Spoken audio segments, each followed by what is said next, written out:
ಎಲ್ಲರಿಗೂ ನಮಸ್ಕಾರ ಸ್ನೇಹಿತರೆ. ಕನ್ನಡ ರಾಶಿ ಭವಿಷ್ಯ ಚಾನಲ್ಗೆ ಸ್ವಾಗತ. ಆತ್ಮೀಯ ತುಲಾರಾಶಿಯವರೇ, ಬರೋಬ್ಬರಿ 12 ವರ್ಷಗಳ ಸುದೀರ್ಘ ಕಾಯುವಿಕೆಯ ಬಳಿಕ ಬ್ರಹ್ಮಾಂಡದ ಅತಿ ದೊಡ್ಡ ಶುಭಗ್ರಹ, ಜ್ಞಾನ ಮತ್ತು ಐಶ್ವರ್ಯದ ಕಾರಕನಾದ ದೇವಗುರು ಬೃಹಸ್ಪತಿಯು ತನ್ನ ಸ್ಥಾನವನ್ನು ಬದಲಾಯಿಸುತ್ತಿದ್ದಾನೆ. ಆತ ತನ್ನ ಉಚ್ಚ ಸ್ಥಾನವಾದ ಕರ್ಕಾಟಕ ರಾಶಿಯನ್ನು ಪ್ರವೇಶಿಸುತ್ತಿದ್ದಾನೆ. ಇದು ಕೇವಲ ಒಂದು ಗ್ರಹಗತಿಯ ಬದಲಾವಣೆಯಲ್ಲ, ಬದಲಾಗಿ ತುಲಾರಾಶಿಯವರ ಜೀವನದಲ್ಲಿ ಭಾರೀ ದೊಡ್ಡ ಕಂಪನವನ್ನು ಸೃಷ್ಟಿಸಲಿರುವ ಮಹತ್ತರವಾದ ಘಟನೆ. ಈ ಬೃಹತ್ ಬದಲಾವಣೆಯು ತುಲಾರಾಶಿಯವರ ಪಾಲಿಗೆ ಕತ್ತಲಲ್ಲಿ ಕಂಡ ಬೆಳಕಿನಂತಹ ಅದ್ಭುತ ವರದಾನವಾಗುತ್ತೆ, ಅಥವಾ ಅನಿರೀಕ್ಷಿತ ಸಂಕಷ್ಟಗಳನ್ನು ತಂದೊಡ್ಡುವ ದೊಡ್ಡ ಎಚ್ಚರಿಕೆ ಆಗುತ್ತಾ ಎಂಬುದನ್ನು ನೀವು ಹಿಂದೆ ಈಗಲೇ ತಿಳಿಯಲೇಬೇಕು. ನಿಮ್ಮ ಜೀವನದಲ್ಲಿ ಇನ್ನೂ 3 ತಿಂಗಳು ಏನನ್ನು ಬೇಕಾದರೂ ಬದಲಾಯಿಸಬಹುದು. ಅದೃಷ್ಟದ ಬಾಗಿಲುಗಳು ತಾವಾಗಿಯೇ ತೆರೆದುಕೊಳ್ಳಬಹುದು. ಆದರೆ ನಿಮ್ಮ ಅಹಂಕಾರದಿಂದ ಅಥವಾ ಅಜ್ಞಾನದಿಂದ ತೆಗೆದುಕೊಳ್ಳುವ 3 ತಪ್ಪು ನಿರ್ಧಾರಗಳು ಎಲ್ಲವನ್ನು ಬುಡಮೇಲು ಮಾಡಬಹುದು.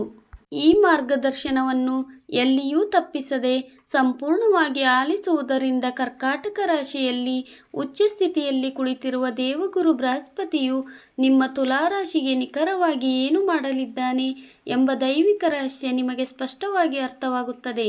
ಈ ದೈವಿಕ ಸಂಚಾರದಲ್ಲಿ ಲಾಭ ಪಡೆಯುವ ದಾರಿ ಯಾವುದು, ನಷ್ಟವನ್ನು ತಪ್ಪಿಸುವ ಉಪಾಯವೇನು, ಯಾವ ವಿಷಯದಲ್ಲಿ ನೀವು ಅತಿ ಹೆಚ್ಚು ಜಾಗರೂಕರಾಗಿರಬೇಕು ಮತ್ತು ಯಾವ ನಿರ್ದಿಷ್ಟ ಪರಿಹಾರಗಳನ್ನು ಮಾಡಿದರೆ ಖಚಿತ ಯಶಸ್ಸು ನಿಮ್ಮದಾಗುತ್ತದೆ, ಎಲ್ಲವೂ ಇಲ್ಲಿದೆ. ಯಾವುದೇ ಕಾರಣಕ್ಕೂ ನಾನು ಕೊನೆಯಲ್ಲಿ ತಿಳಿಸಲಿರುವ ಆ 3ನೇ ರಹಸ್ಯ ಪರಿಹಾರವನ್ನು ತಪ್ಪಿಸಲು ಹೋಗಬೇಡಿ. ಆ ಅತ್ಯಂತ ಸರಳವಾದ ಆದರೆ ಅಪಾರ ಶಕ್ತಿಶಾಲಿ ಪರಿಹಾರ ನಿಮ್ಮ ಜೀವನದ ದಿಕ್ಕನ್ನೇ, ದೆಸೆಯನ್ನೇ ಸಂಪೂರ್ಣವಾಗಿ ಬದಲಾಯಿಸುತ್ತದೆ. ಮುಂದಿನ ವಿಷಯಗಳನ್ನು ಆಲಿಸುವುದಕ್ಕೂ ಮೊದಲು ನಿಮ್ಮ ಇಷ್ಟ ದೇವರನ್ನು ನೆನೆಯುತ್ತಾ ನಮ್ಮ ವಾಹಿನಿಗೆ ಚಂದಾದಾರರಾಗಿ ಮತ್ತು ಜೈ ಗುರುದೇವ ಅಥವಾ ನನ್ನ ಕಷ್ಟಗಳಿಗೆ ದೇವರಿದ್ದಾನೆ ಎಂದು ಭಕ್ತಿಯಿಂದ ಬರೆದು ತಿಳಿಸಿ. ಬನ್ನಿ, ಈ ಮಹತ್ತರವಾದ ಪವಾಡ ಸದೃಶ್ಯ ಬದಲಾವಣೆಯ ಆಳವನ್ನು ಸಂಪೂರ್ಣವಾಗಿ ಅರ್ಥ ಮಾಡಿಕೊಳ್ಳೋಣ. ಜ್ಯೋತಿಷ್ಯ ಶಾಸ್ತ್ರದಲ್ಲಿ ದೇವಗುರು ಬೃಹಸ್ಪತಿಗೆ ಅತಿ ಉನ್ನತವಾದ, ಅತ್ಯಂತ ಪವಿತ್ರವಾದ ಸ್ಥಾನವಿದೆ. ನವಗ್ರಹಗಳಲ್ಲಿ ಆತನಷ್ಟು ಶುಭಕರವಾದ ಗ್ರಹ ಮತ್ತೊಂದಿಲ್ಲ. ಅಪಾರ ಜ್ಞಾನ, ಅಖಂಡ ಸಂಪತ್ತು, ಸುಖಕರ ವಿವಾಹ, ಸತ್ಪ್ರಜೆಗಳಾದ ಸಂತಾನ ಮತ್ತು ಉತ್ಪನ್ನದ ಅದೃಷ್ಟದ ಕಾರಕನಾದ ಈ ದೇವಗುರುವು ಒಂದು ರಾಶಿಯಿಂದ ಮತ್ತೊಂದು ರಾಶಿಗೆ ಸಂಚರಿಸಲು ಸುಮಾರು 1 ವರ್ಷದ ಸುದೀರ್ಘ ಕಾಲವನ್ನು ತೆಗೆದುಕೊಳ್ಳುತ್ತಾನೆ. ಹೀಗಿರುವಾಗ ಆತ ಒಂದು ನಿರ್ದಿಷ್ಟ ರಾಶಿಗೆ, ಅದರಲ್ಲಿಯೂ ತನ್ನ ಉಚ್ಚ ಸ್ಥಾನಕ್ಕೆ ಮರಳಿ ಬರಲು ಬರೋಬ್ಬರಿ 12 ವರ್ಷಗಳ ಸುದೀರ್ಘ ಚಕ್ರವೇ ಬೇಕಾಗುತ್ತದೆ. ಈ ಕಾಯುವಿಕೆಯ ನಂತರ ಕರ್ಕಾಟಕ ರಾಶಿಗೆ ಗುರುವಿನ ಪ್ರವೇಶವು ಕೇವಲ ಒಂದು ಸಾಮಾನ್ಯ ಆಗು ಹೋಗಲ್ಲ, ಬದಲಾಗಿ ಇದು ಒಂದು ಬ್ರಹ್ಮಾಂಡದ ಅತಿ ದೊಡ್ಡ ಮತ್ತು ಮಹತ್ವಾಕಾಂಕ್ಷೆಯ ಘಟ್ಟವಾಗಿದೆ. ಕರ್ಕಾಟಕ ರಾಶಿಯು ಗುರುವಿನ ಉಚ್ಚ ಸ್ಥಾನವಾಗಿದೆ. ಅಂದರೆ ಈ ಮನೆಯಲ್ಲಿ ದೇವಗುರುವು ಅತ್ಯಂತ ಬಲಶಾಲಿಯಾಗಿರುತ್ತಾನೆ, ತನ್ನ ಅತ್ಯುನ್ನತ ಶಕ್ತಿಯನ್ನು ಹೊಂದಿರುತ್ತಾನೆ ಮತ್ತು ತನ್ನ ಸಂಪೂರ್ಣ ಶುಭ ಫಲಗಳನ್ನು ಧಾರಾಳವಾಗಿ ಮಳೆಯಂತೆ ಸುರಿಸಲು ಸಿದ್ಧನಾಗಿರುತ್ತಾನೆ.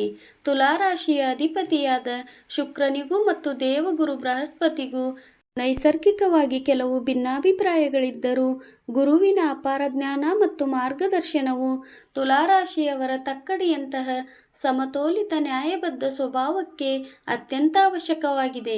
ಇಲ್ಲಿ ನೀವು ಅತ್ಯಂತ ಸೂಕ್ಷ್ಮವಾಗಿ ನಿಮ್ಮ ಪೂರ್ಣ ಏಕಾಗ್ರತೆಯಿಂದ ಗಮನಿಸಬೇಕಾದ ಅತಿ ಮುಖ್ಯವಾದ ವಿಚಾರವೊಂದಿದೆ. ತುಲಾರಾಶಿಯವರಿಗೆ ಈ ಕರ್ಕಾಟಕ ರಾಶಿಯು ನಿಮ್ಮ ಜಾತಕದಲ್ಲಿ ಸರಿಯಾಗಿ ಭಾವವಾಗುತ್ತದೆ. ಜ್ಯೋತಿಷ್ಯದಲ್ಲಿ 10ನೇ ಭಾವವನ್ನು ಕರ್ಮಸ್ಥಾನ, ವೃತ್ತಿಸ್ಥಾನ, ಕೀರ್ತಿಸ್ಥಾನ, ರಾಜ್ಯಸ್ಥಾನ ಮತ್ತು ಅಧಿಕಾರದ ಸ್ಥಾನ ಎಂದು ಅತ್ಯಂತ ಗೌರವದಿಂದ ಕರೆಯಲಾಗುತ್ತದೆ. ಈ ಅತ್ಯಂತ ಪ್ರಬಲವಾದ ಕೇಂದ್ರ ಸ್ಥಾನಕ್ಕೆ ಸಾಕ್ಷಾತ್ ಉಚ್ಚ ಗುರುನ ಆಗಮನವು ನಿಮ್ಮ ವೃತ್ತಿ ಬದುಕಿನಲ್ಲಿ, ನಿಮ್ಮ ಸಾರ್ವಜನಿಕ ಜೀವನದಲ್ಲಿ ಮತ್ತು ಸಮಾಜದಲ್ಲಿನ ನಿಮ್ಮ ಸ್ಥಾನಮಾನದಲ್ಲಿ ಎಂದೆಂದೂ ಕಂಡರಿಯದಂತಹ, ನೀವು ಕನಸಿನಲ್ಲೂ ಊಹಿಸಿರದ ವಿಶಿಷ್ಟವಾದ ರೋಚಕ ತಿರುವುಗಳನ್ನು ತರಲಿದೆ. ಇದು ನಿಮ್ಮ ವೃತ್ತಿ ಜೀವನದ ಒಂದು ಸುವರ್ಣ ಅಧ್ಯಾಯದ ಆರಂಭವೂ ಆಗಬಹುದು, ಅಥವಾ ನಿಮ್ಮನ್ನು ನೀವು ಹೊಸದಾಗಿ ಒಳಹೊಕ್ಕು ಕಂಡುಕೊಳ್ಳುವ ನಿಮ್ಮ ಸಾಮರ್ಥ್ಯವನ್ನು ಸಾಬೀತುಪಡಿಸುವ ಒಂದು ಕಠಿಣ ಪರೀಕ್ಷೆಯೂ ಆಗಬಹುದು. 10ನೇ ಮನೆಯಲ್ಲಿ ಗುರು ಬಂದು ಕುಳಿತಾಗ ಅದು ಕೇವಲ ಕೆಲಸವನ್ನು ಕೊಡುವುದಿಲ್ಲ, ಬದಲಾಗಿ ಆ ಕೆಲಸದಲ್ಲಿ ಒಂದು ಗೌರವವನ್ನು, ಒಂದು ಘನತೆಯನ್ನು ತಂದುಕೊಡುತ್ತದೆ.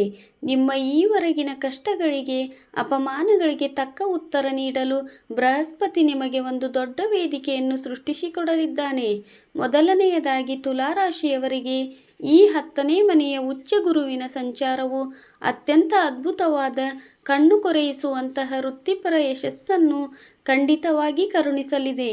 ನೀವು ಬಹಳ ವರ್ಷಗಳಿಂದ ನಿಮ್ಮ ಉದ್ಯೋಗದಲ್ಲಿ ಒಂದು ದೊಡ್ಡ ಜಿಗಿತವನ್ನು ಕಾಣಬೇಕು, ಉನ್ನತ ಹುದ್ದೆಗೆ ಏರಬೇಕು, ಎಲ್ಲರಿಂದ ಸೈ ಅನ್ನಿಸಿಕೊಳ್ಳಬೇಕು ಎಂದು ಹಗಲಿರುಳು ಕನಸು ಕಾಣುತ್ತಿದ್ದರೆ, ಅದಕ್ಕಾಗಿ ಪ್ರಾಮಾಣಿಕವಾಗಿ ತಯಾರಿ ನಡೆಸುತ್ತಿದ್ದರೆ, ಇದು ನಿಮಗೆ ಪ್ರಕೃತಿ ಒದಗಿಸಿರುವ ಅತ್ಯಂತ ಪ್ರಶಸ್ತವಾದ ಶುಭವಾದ ಸಮಯ.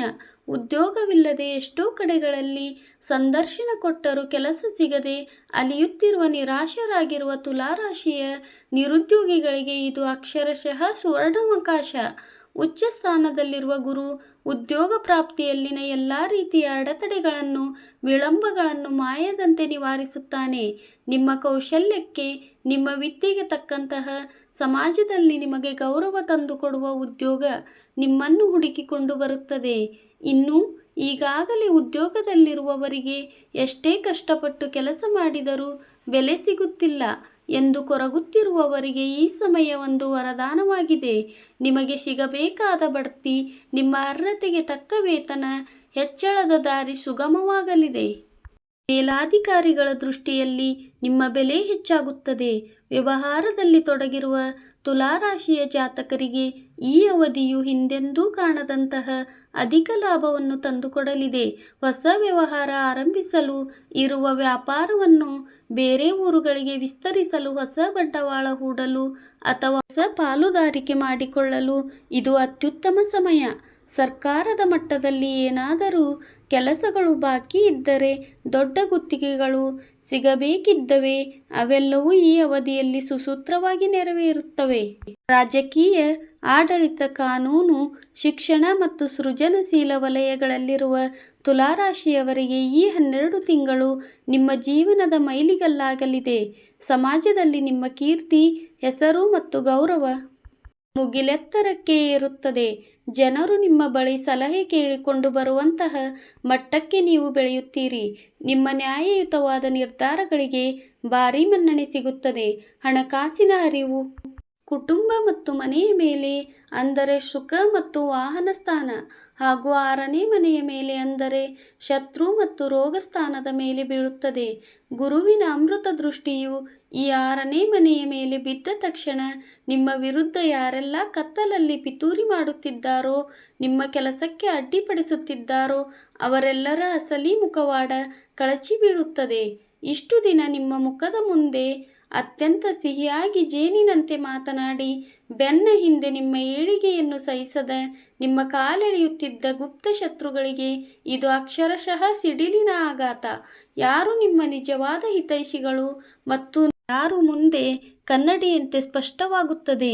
ಇಲ್ಲಿರುವ ಅತ್ಯಂತ ವಿಶೇಷವಾದ ಅಂಶವೆಂದರೆ, ನೀವು ಆ ಶತ್ರುಗಳ ವಿರುದ್ಧ ರೇಗಿ ಯುದ್ಧ ಮಾಡುವ, ಜಗಳವಾಡುವ ಅಗತ್ಯವೇ ಬರುವುದಿಲ್ಲ. ಅವರೇ ಮಾಡುವ ತಪ್ಪುಗಳು, ಅವರೇ ತೋಡುವ ಗುಂಡಿಗಳು ಅವರನ್ನು ನಿಮ್ಮ ಮುಂದೆ ತಲೆ ತಗ್ಗಿಸುವಂತೆ ಮಾಡುತ್ತದೆ. ದೇವಗುರು ಬೃಹಸ್ಪತಿಯು ನಿಮ್ಮ ಬೆನ್ನಿಗೆ ಅದೃಶ್ಯವಾದ ವಜ್ರದ ಕವಚವಾಗಿ ನಿಂತು ನಿಮ್ಮನ್ನು ಸದಾ ರಕ್ಷಿಸುತ್ತಾನೆ. ನಿಮ್ಮ ಸಕಾರಾತ್ಮಕ ಶಕ್ತಿಯೇ ನಿಮ್ಮ ವಿರೋಧಿಗಳನ್ನು ಸುಟ್ಟು ಹಾಕುತ್ತದೆ. ಇಲ್ಲಿಯವರೆಗೆ ನೀವು ಗುರುವಿನಿಂದ ಸಿಗುವ ಅದ್ಭುತ ಮತ್ತು ಸಕಾರಾತ್ಮಕ ಲಾಭಗಳನ್ನು ಕೇಳಿದ್ದೀರಿ. ಆದರೆ ನೆನಪಿರಲಿ, ಯಾವಾಗಲೂ 2 ಮುಖಗಳಿರುವಂತೆ 10ನೇ ಮನೆಯಲ್ಲಿರುವ ಈ ಎಚ್ಚರಿಕೆಗಳನ್ನು ಕೂಡ ಎತ್ತಿ ತೋರಿಸುತ್ತಿದ್ದಾನೆ.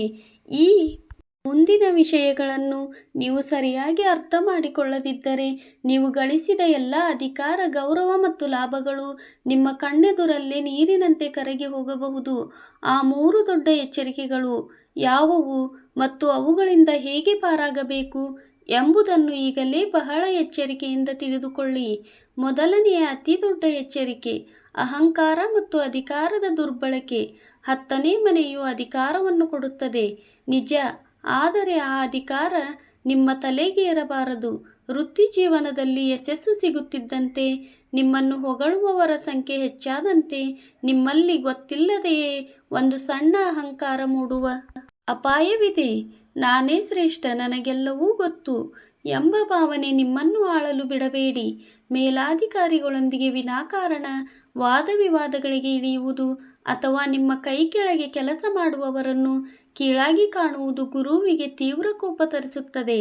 ನಿಮ್ಮ ನಡವಳಿಕೆಯಲ್ಲಿನ ಸಣ್ಣ ಬದಲಾವಣೆಯು ನಿಮ್ಮ ಪ್ರತಿಷ್ಠೆಗೆ ಭಾರೀ ದೊಡ್ಡ ಕಪ್ಪು ಚುಕ್ಕೆ ತರಬಹುದು. ವಿನಯವೇ ನಿಮ್ಮ ಆಭರಣವಾಗಿರಲಿ. 2ನೇ ಎಚ್ಚರಿಕೆ ಕೌಟುಂಬಿಕ ಮತ್ತು ವೃತ್ತಿ ಜೀವನದ ನಡುವಿನ ಸಮತೋಲನ. 10ನೇ ಮನೆಯಲ್ಲಿ ಗುರು ಕುಳಿತಾಗ ನಿಮ್ಮ ಗಮನವೆಲ್ಲವೂ ಕೇವಲ ಕೆಲಸ ಎಂಬುದರ ಮೇಲೆಯೇ ಇರುತ್ತದೆ. ನೀವು ವೃತ್ತಿಯಲ್ಲಿ ಎಷ್ಟೊಂದು ಮುಳುಗಿ ಹೋಗುತ್ತೀರೆಂದರೆ ನಿಮ್ಮನ್ನು ಪ್ರೀತಿಸುವ ನಿಮ್ಮ ಕುಟುಂಬಕ್ಕೆ, ನಿಮ್ಮ ಸಂಗಾತಿಗೆ, ನಿಮ್ಮ ಮಕ್ಕಳಿಗೆ ಮತ್ತು ನಿಮ್ಮ ವಯಸ್ಸಾದ ತಂದೆ ತಾಯಿಗೆ ಸಮಯ ಕೊಡುವುದನ್ನೇ ನೀವು ಸಂಪೂರ್ಣವಾಗಿ ಮರೆತು ಬಿಡುತ್ತೀರಿ. 10ನೇ ಮನೆಯಿಂದ ಗುರುವಿನ ದೃಷ್ಟಿ 4ನೇ ಮನೆಯ ಮೇಲೆ ಬೀಳುವುದರಿಂದ ನೀವು ಮನೆಯ ಕಡೆಗೂ ಮನೆ ಮಂದಿಯ ಭಾವನೆಗಳ ಕಡೆಗೂ ಅಷ್ಟೇ ಗಮನ ಹರಿಸುವುದು ಕಡ್ಡಾಯವಾಗಿದೆ. ವೃತ್ತಿಯ ಬೆನ್ನೇರಿ ಹಣದ ಹಿಂದೆ ಬಿದ್ದು ನಿಮ್ಮ ಮನೆಯ ನೆಮ್ಮದಿಯನ್ನು, ಸಂಬಂಧಗಳನ್ನು ಕಳೆದುಕೊಳ್ಳಬೇಡಿ. ಕಚೇರಿಯ ಕೆಲಸವನ್ನು ಕಚೇರಿಯಲ್ಲೇ ಬಿಟ್ಟು ಬನ್ನಿ. ಮನೆಯಲ್ಲಿ ನಿಮ್ಮವರ ಜೊತೆ ನಗುನಗುತ್ತಾ ಕಾಲ ಕಳೆಯಿರಿ. 3ನೇ ಎಚ್ಚರಿಕೆ ನಿಮ್ಮ ದೈಹಿಕ ಮತ್ತು ಮಾನಸಿಕ ಆರೋಗ್ಯದ ನಿರ್ಲಕ್ಷ್ಯ. ಅತಿಯಾದ ಕೆಲಸದ ಹೊರೆಯಿಂದ, ಭವಿಷ್ಯದ ಯೋಜನೆಗಳಿಂದಾಗಿ ನಿಮ್ಮ ನಿದ್ದೆ ಮತ್ತು ಊಟದ ಸಮಯದ ನೈಸರ್ಗಿಕ ಚಕ್ರದಲ್ಲಿ ಭಾರೀ ಏರುಪೇರಾಗುವ ಸಾಧ್ಯತೆಗಳಿವೆ. ಸರಿಯಾದ ಸಮಯಕ್ಕೆ ಊಟ ಮಾಡದಿರುವುದು, ರಾತ್ರಿ ತಡವಾಗಿ ಮಲಗುವುದು ನಿಮ್ಮ ಆರೋಗ್ಯವನ್ನು ಕೆಡಿಸುತ್ತದೆ. ವಿಪರೀತ ಮಾನಸಿಕ ಒತ್ತಡ, ಸೊಂಟ ನೋವು ಅಥವಾ ಜೀರ್ಣಕ್ರಿಯೆಯು ಉರಿ ಇದ್ದರೂ ನಿಮ್ಮ ಆರೋಗ್ಯವನ್ನು ಲಘುವಾಗಿ ಪರಿಗಣಿಸಬೇಡಿ. ಆರೋಗ್ಯವೇ ಭಾಗ್ಯ ಎಂಬುದನ್ನು ಮರೆಯಬೇಡಿ. ಈ ಕಠಿಣ ಎಚ್ಚರಿಕೆಗಳನ್ನು ಕೇಳಿ. ನಿಮ್ಮ ಮನಸ್ಸಿಗೆ ಸ್ವಲ್ಪ ಮಟ್ಟಿನ ಭಯವಾಗಿದ್ದರೆ ಅಥವಾ ಆತಂಕವಾಗಿದ್ದರೆ ದಯವಿಟ್ಟು ಕಿಂಚಿತ್ತೂ ಚಿಂತಿಸಬೇಡಿ. ಜಗತ್ತನ್ನು ಕಾಯುವ ಆ ದೇವಗುರು ಬೃಹಸ್ಪತಿಯು ಕೇವಲ ಕಷ್ಟಗಳನ್ನು ಮಾತ್ರ ನೀಡುವುದಿಲ್ಲ, ಬದಲಾಗಿ ಆ ಕಷ್ಟಗಳಿಂದ ಪಾರಾಗಿ ಜಯಶಾಲಿಯಾಗುವ ಅತ್ಯಂತ ಸುಲಭದ ಶಕ್ತಿಶಾಲಿ ದಾರಿಯನ್ನು ನಮಗೆ ತೋರಿಸಿದ್ದಾನೆ. ಪ್ರಾರಂಭದಲ್ಲಿ ನಾನು ಹೇಳಿದ ಆ ಬಹುನಿರೀಕ್ಷಿತ 3ನೇ ರಹಸ್ಯ ಪರಿಹಾರ ಸೇರಿದಂತೆ ನಿಮ್ಮ ಜೀವನವನ್ನು ಸಂಪೂರ್ಣವಾಗಿ ಬದಲಾಯಿಸಬಲ್ಲ, ನಿಮ್ಮ ವೃತ್ತಿ ಜೀವನದ ಕಷ್ಟಗಳನ್ನು ಬೇರು ಸಮೇತ ಕೀಳಬಲ್ಲ 4 ಅದ್ಭುತ ಮತ್ತು ಅತ್ಯಂತ ಸರಳ ಪರಿಹಾರಗಳು ಈಗ ನಿಮ್ಮ ಮುಂದಿವೆ. ಇವುಗಳನ್ನು ಕೇವಲ ಯಾಂತ್ರಿಕವಾಗಿ ಮಾಡದೆ ಸಂಪೂರ್ಣ ಶ್ರದ್ಧೆ, ನಂಬಿಕೆ ಮತ್ತು ಭಕ್ತಿಯಿಂದ ಆಚರಿಸಿದರೆ ನಿಮ್ಮ ಜೀವನದಲ್ಲಿ ಯಶಸ್ಸು ಖಂಡಿತ. ಮೊದಲನೆಯ ಪರಿಹಾರ, ಪ್ರತಿ ಗುರುವಾರದ ದಿನ ತಪ್ಪದೇ ದಕ್ಷಿಣಾಮೂರ್ತಿ ರಾಘವೇಂದ್ರ ಸ್ವಾಮಿಗಳ ಅಥವಾ ದತ್ತಾತ್ರೇಯ ಸ್ವಾಮಿಯ ದರ್ಶನ ಮಾಡಿ. ದೇವಗುರು, ಗುರುವು ಜ್ಞಾನ ಮತ್ತು ಧರ್ಮದ ಸಂಕೇತ. ಗುರುವಾರದ ದಿನ ಮುಂಜಾನೆ ಬೇಗನೆ ಎದ್ದು ಸ್ನಾನ ಮಾಡಿ, ಸಾಧ್ಯವಾದರೆ ಹಳದಿ ಬಣ್ಣದ ಬಟ್ಟೆಗಳನ್ನು ಧರಿಸಿ. ನಿಮ್ಮ ದೇವರ ಮನೆಯಲ್ಲಿ ಶುದ್ಧವಾದ ಹಸುವಿನ ತುಪ್ಪದ ದೀಪವನ್ನು ಹಚ್ಚಿ. ಅಖಂಡ ಭಕ್ತಿಯಿಂದ ಬೃಹಸ್ಪತಿ ಸ್ತೋತ್ರ ಅಥವಾ ಗುರುಚರಿತ್ರೆಯನ್ನು ಪಠಿಸಿ. ಹೀಗೆ ಮಾಡುವುದರಿಂದ ನಿಮ್ಮ ವೃತ್ತಿ ಬದುಕಿನಲ್ಲಿರುವ ಎಲ್ಲ ರೀತಿಯ ನಕಾರಾತ್ಮಕ ಶಕ್ತಿಗಳು ಸುಟ್ಟು ಭಸ್ಮವಾಗುತ್ತವೆ. ಗುರುವಿಗೆ ಅತ್ಯಂತ ಪ್ರಿಯವಾದ ಹಳದಿ ಬಣ್ಣದ ಹೂಗಳನ್ನು ದೇವರಿಗೆ ಅರ್ಪಿಸಿ. 2ನೇ ಪರಿಹಾರ, 10ನೇ ಮನೆಯು ಜ್ಯೋತಿಷ್ಯದಲ್ಲಿ ತಂದೆಯನ್ನು ಮತ್ತು ಪಿತೃ ಸಮಾನರಾದ ಹಿರಿಯರನ್ನು ಪ್ರತಿನಿಧಿಸುತ್ತದೆ. ಆದ್ದರಿಂದ ಈ ಅವಧಿಯಲ್ಲಿ ನಿಮ್ಮ ತಂದೆಯೊಡನೆ ಅತ್ಯುತ್ತಮ ಬಾಂಧವ್ಯವನ್ನು ಇಟ್ಟುಕೊಳ್ಳುವುದು, ಪ್ರತಿದಿನ ಬೆಳಿಗ್ಗೆ ಅವರ ಪಾದ ಮುಟ್ಟಿ ಆಶೀರ್ವಾದ ಪಡೆಯುವುದು ಮತ್ತು ಅವರ ಆರೋಗ್ಯದ ಕಡೆ ಗಮನ ಹರಿಸುವುದು ನಿಮಗೆ ಗುರುವಿನ ಸಂಪೂರ್ಣ ಕೃಪಾ ಕಟಾಕ್ಷವನ್ನು ತಂದುಕೊಡುತ್ತದೆ. ನಿಮ್ಮ ತಂದೆ ನಿಮ್ಮ ಜೊತೆ ಇಲ್ಲದಿದ್ದರೆ ತಂದೆಯ ಸಮಾನರಾದ ವಯಸ್ಸಾದ ಹಿರಿಯರನ್ನು ಗೌರವಿಸಿ, ಅವರಿಗೆ ಸಹಾಯ ಮಾಡಿ. 3ನೇ ಮತ್ತು ಅತ್ಯಂತ ಪ್ರಮುಖವಾದ ಶಕ್ತಿಶಾಲಿಯಾದ ರಹಸ್ಯ ಪರಿಹಾರ. ನಾನು ನಿಮಗೆ ಈ ಪರಿಹಾರವನ್ನು ಯಾವುದೇ ಕಾರಣಕ್ಕೂ ತಪ್ಪಿಸಬೇಡಿ ಎಂದು ಕಳಕಳಿಯಿಂದ ಹೇಳಿದೆ. ಆ ರಹಸ್ಯ ಮತ್ತು ಪವಾಡ ಸದೃಶ್ಯ ಪರಿಹಾರವೇ ರಾತ್ರಿ ಮಲಗುವ ಮೊದಲು ಮಾಡುವ ಗುರು ಮಂತ್ರದ ಜಪ. ಹೌದು, ದಿನವಿಡೀ ಕೆಲಸದ ಒತ್ತಡದಲ್ಲಿ ಹೋದ ಸಾವಿರ ಆಲೋಚನೆಗಳಿಂದ ತುಂಬಿರುವ ನಿಮ್ಮ ಮನಸ್ಸಿಗೆ ದಿವ್ಯವಾದ ಶಾಂತಿ ನೀಡಲು ಇದು ಅತ್ಯಗತ್ಯ. ರಾತ್ರಿ ನೀವು ಮಲಗಲು ನಿಮ್ಮ ಹಾಸಿಗೆಯ ಮೇಲೆ ಹೋದಾಗ ಸುಖಾಸನದಲ್ಲಿ ಕುಳಿತು ಕಣ್ಣು ಮುಚ್ಚಿ ದೀರ್ಘವಾಗಿ ಉಸಿರೆಳೆದುಕೊಂಡು ಅತ್ಯಂತ ಪ್ರಶಾಂತ ಮನಸ್ಸಿನಿಂದ ಓಂ ಬ್ರೋಂ ಬೃಹಸ್ಪತೇ ನಮಃ ಅಥವಾ ಓಂ ಗುರುವೇ ನಮಃ ಎಂಬ ಅತ್ಯಂತ ಶಕ್ತಿಶಾಲಿ ಗುರು ಮಂತ್ರವನ್ನು ಕನಿಷ್ಠ 108 ಬಾರಿ ಮನಸ್ಸಿನಲ್ಲೇ ಜಪಿಸಿ. ನಿಮ್ಮ ದಿನದ ಕೊನೆಯ ಆಲೋಚನೆ ಭಗವಂತನದ್ದಾಗಿರಲಿ. ಈ ಸರಳವಾದ ಮಂತ್ರವು ನಿಮ್ಮ ಅರಿಷ್ಟ್ ಪ್ರಜ್ಞಾ ಮನಸ್ಸಿನ ಆಳದಲ್ಲಿ ಅದ್ಭುತವಾದ ಧನಾತ್ಮಕ ಕಂಪನಗಳನ್ನು ಸೃಷ್ಟಿಸುತ್ತದೆ. ನಿಮ್ಮ ಒತ್ತಡಗಳೆಲ್ಲ ದೂರವಾಗಿ ಗಾಢವಾದ ನಿದ್ದೆ ನಿಮ್ಮದಾಗುತ್ತದೆ. ಬೆಳಿಗ್ಗೆ ಏಳುವಾಗ ಹೊಸ ಭರವಸೆ ಮತ್ತು ದಿವ್ಯವಾದ ಚೈತನ್ಯ ಮೂಡುತ್ತದೆ. ದಯವಿಟ್ಟು ಇದನ್ನು ಇಂದಿನಿಂದಲೇ, ಈ ರಾತ್ರಿಯಿಂದಲೇ ಆರಂಭಿಸಿ.